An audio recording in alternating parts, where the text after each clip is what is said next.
Jeff Bagwell, Tim Raines, and Pudge Rodriguez were elected to the Hall of Fame on Wednesday. Congratulations to them. Bagwell and Raines both received 86% of the vote, while Rodriguez was just above the 75% needed. Two players that did not get in were Barry Bonds and Roger Clemens. But there are signs for optimism, with both seeing an increase of 9% in votes. They still had a lot of work to do, needing 100 more votes to get inducted. We now welcome Tim Kirkjian to the show. So good to have you with us. An honor. What's up, sir? Great, Tim. It's good to see you. How are you? He Lost you on a basketball He doesn't court, like too. baseball.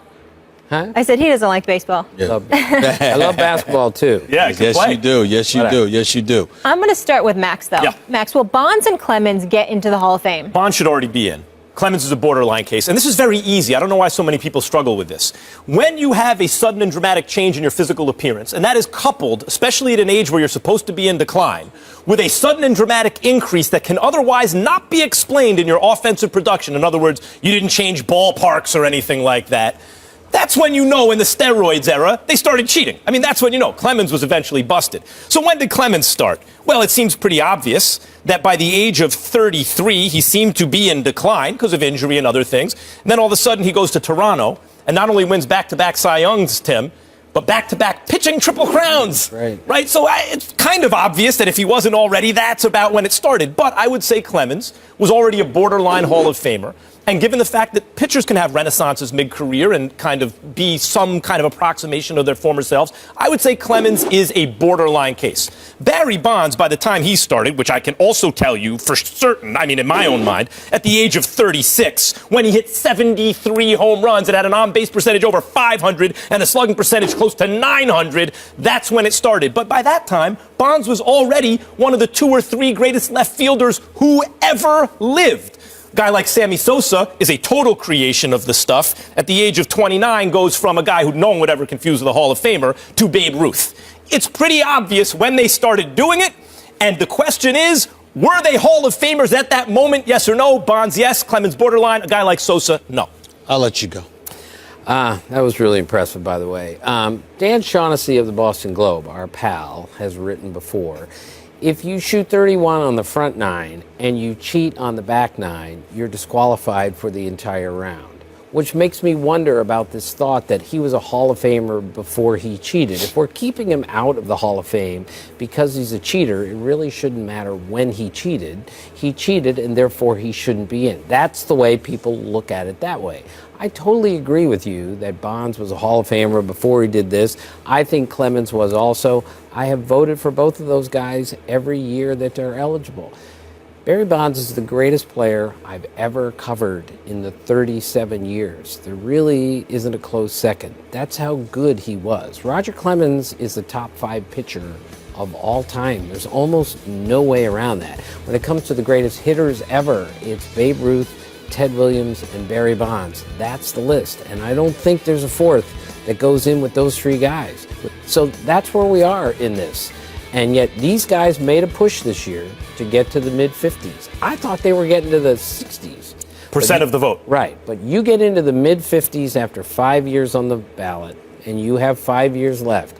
History tells us that those 2 guys are going to get in after 10 years on the writer's ballot. Here's my deal. And I look at it totally differently because I knew Max was going to pull out his numbers, and we have those numbers right in front of us, and I got that. He's not wrong. And I know, you're the aficionado. I'm certainly not going to question it. Let me just give you my perspective. I look at Barry Bonds, and I think about what he was.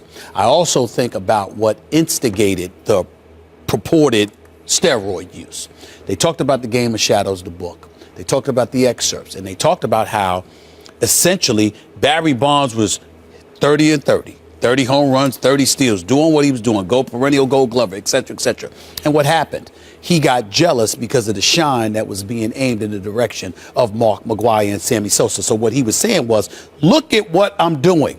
This is supposed to be baseball, America's national pastime. What the hell are y'all watching? Do you not see how great I am? And because Mark McGwire is smacking home runs or striking out, Sammy Sosa is smacking home runs or striking out, but I'm doing it all. I get ignored while they get all the shine. So I take that into consideration when I think about Barry Bonds, and I'm saying, all right, I'm going to lean more towards the greatness that I witnessed from him and the greatness that aficionados like yourself have never denied. And I'm going to look at him. Roger Clemens, I look at totally differently. I think Roger Clemens should have to wait until the very last second to get into the Hall of Fame for stupidity. Unlike Mark McGwire and Sammy Sosa, who needed an interpreter to come on Capitol Hill with him. And Mark McGwire doesn't even know that he's pleading the fifth. I'm not here to talk about the past or whatever. And he had to be asked, are you exercising your Fifth Amendment rights? I mean, you got to be kidding me. Roger Clemens is chilling. He had a great career.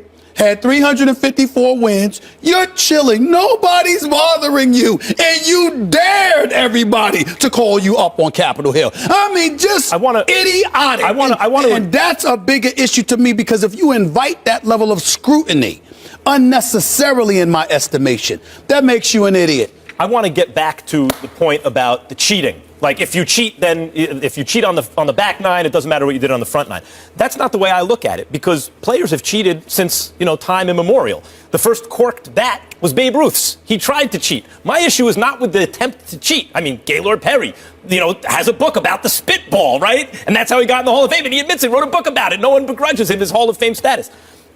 The issue for me is the effectiveness of the cheating. Did the cheating work or not? Did it turn you fundamentally into something you were not without it?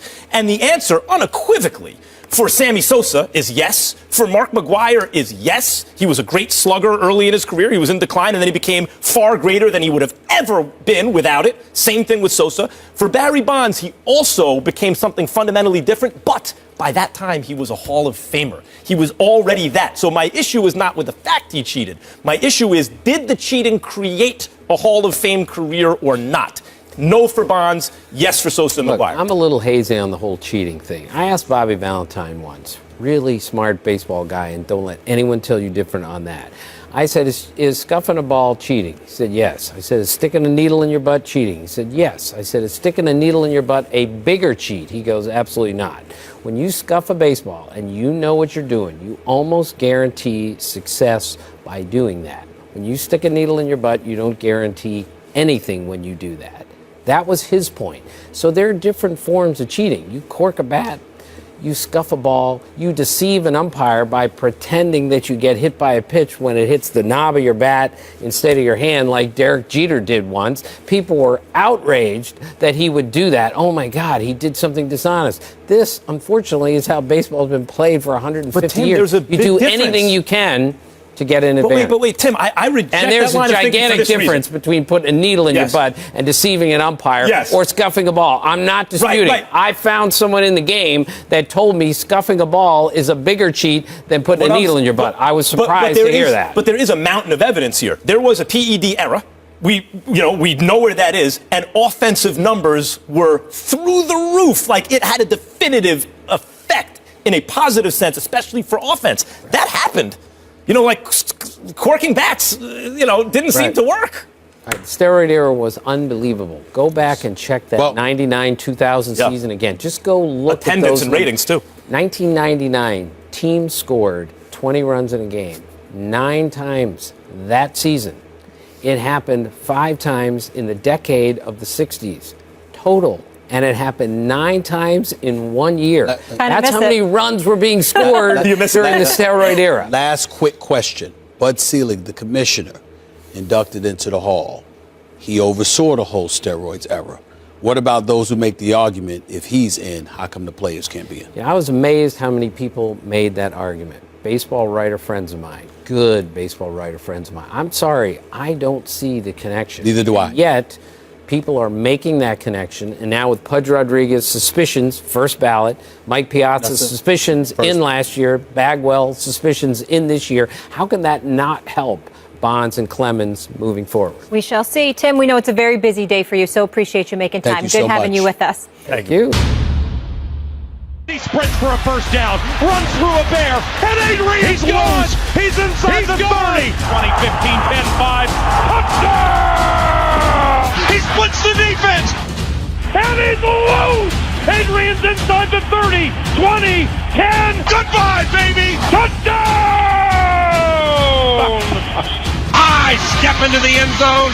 Touchdown, Vikings! Carry this team on your back, Adrian Peterson. Carry it right into the playoffs. Hey, you the best too. You the best too. Our next guest really needs no introduction, but we'll give him one anyway. Nearly 12,000 career rushing yards, including over 2,000 yards in his MVP winning season of 2012. Over 100 total touchdowns and a 4-time first-team All-Pro. He's the one and only Adrian Peterson. We welcome him to First Take. AD, thank you so much for being with us. Thank you. Adrian. No problem. Thanks for having me. Yes. Thanks for having me. We know it was a tough year for you, 2016, obviously dealing with injuries. Many are wondering about your future with the Vikings. Where do you see yourself next season? I see myself in purple. You know, there's a lot that has to take place. Approaching March, you know, so that's here soon. The next, 30 days or so. So, but I see myself finishing off in purple. You know, it's a business at the end of the day. So with that, things could end up differently. But I'm just trying to control the things that I can control, and hopefully we can work things out. I call you AD because that means all day. I ain't interested in AP. Let me ask you this question. You're 31 years of age. I know you can still do it when healthy. I'm trying to figure out why the hell you want to stay in Minnesota. I mean, I like Teddy Bridgewater, but he's got some developing to do. And don't get me started on Sam Bradford. Haven't you graduated to a point where you should be looking to be in a situation where you got a bona fide passing attack to take some of that pressure off of the running game? I feel like we have some really good things going on in Minnesota. You look at the defense. Those guys play outstanding. We have a lot of game changers on our defense. Offensively, I feel like Bradford came in and he, with what we had to work with, I feel like he did a great job. And that's not a knock on our guys out wide, because we have some talented receivers. We kind of struggled up front, but even in the midst of that, he was able to lead the league in, percentage, pass completions percentage. So, that says a lot, so I feel like if we're able to tighten up the offensive line and maybe add another weapon out wide, you got a nice running game to complement that, the sky's the limit. Adrian, you really have a chance. The quality of your prime is good as anyone who's ever lived, just about. I mean, it's right there. You'll be in the argument, greatest ever. And your ability to come back from injury is legendary.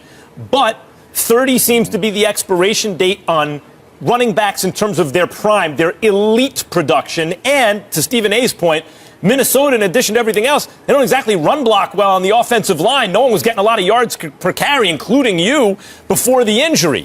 So the question, I guess, is, given this stage in your career, and given the offensive line in Minnesota, why do you want to remain? I guess just being a part of the organization for 10 years and just watching us build, But, of course, I'll be 100 with you. That's something that we know, and it's not a secret, that we need to address, So in the midst of our conversation, that'll be something that's talked about as well, addressing the offensive line to help the run game be more efficient, and to be more efficient in the pass game as well. It goes hand in hand.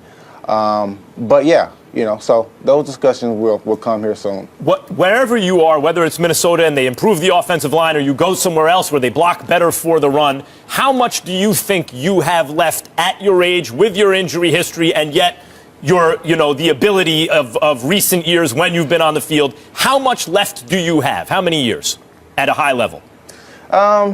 At high level, honestly, I would say 7, but I know people will look at me crazy because they always look at me crazy when I say things, but I sometimes end up proving them wrong. But I would say 5 more years, and that's a number that I'm comfortable with in my heart playing.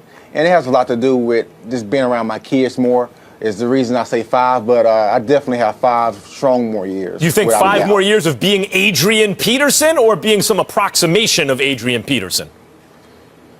No, when I'm out there, I'm playing and have the mindset to be the best, You know, one thing I've learned, it's all about the work you put in. You know, avoiding injuries. Unfortunately, you know, I had the meniscus tear last year, but I was ready to roll. You know, and you know, going into this next season, I'll be ready to roll at a high level.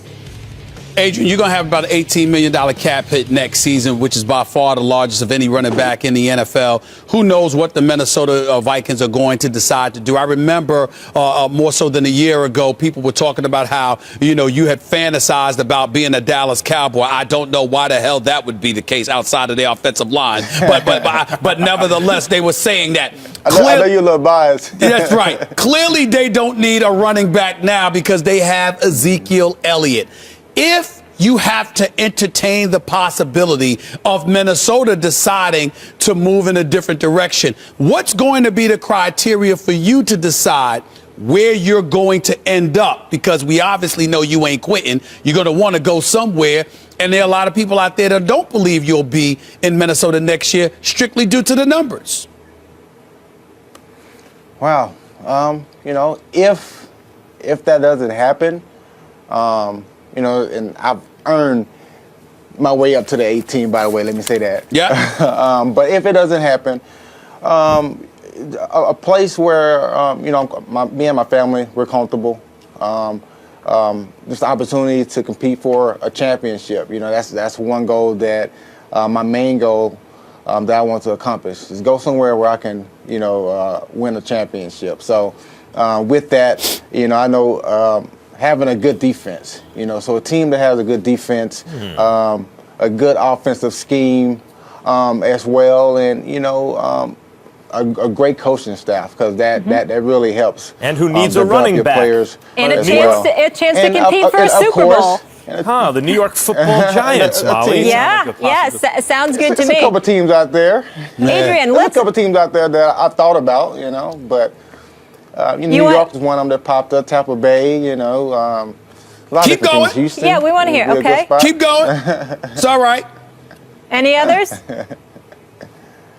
I'll just stop at that. All right. Adrian, we'll take it off you for a second. Let's switch gears to Aaron Rodgers. Obviously, you face him twice a year.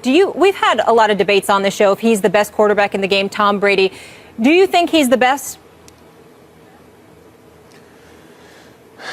Right now, yes, I do. Overall, when you look at careers, of course, Tom Brady, you know, hands down. But right now, when you think about who's the best quarterback, the first guy to come to mind is Aaron Rodgers, and then Tom Brady right there. I think what separates them to me is Aaron Rodgers being able to, he's more mobile, you know, so having that mobile quarterback that can beat you with his arm, just like Tom Brady, but he can also beat you with his legs. It's a dangerous recipe when you got the combination of both. No question. Adrian, thank you so much for being with us. We're rooting for you and hope to see you next season with Purple or another team you mentioned. Take care, bro. God's willing, it'll work out. The chips will fall where they may. Thanks They for will. Thanks for having me.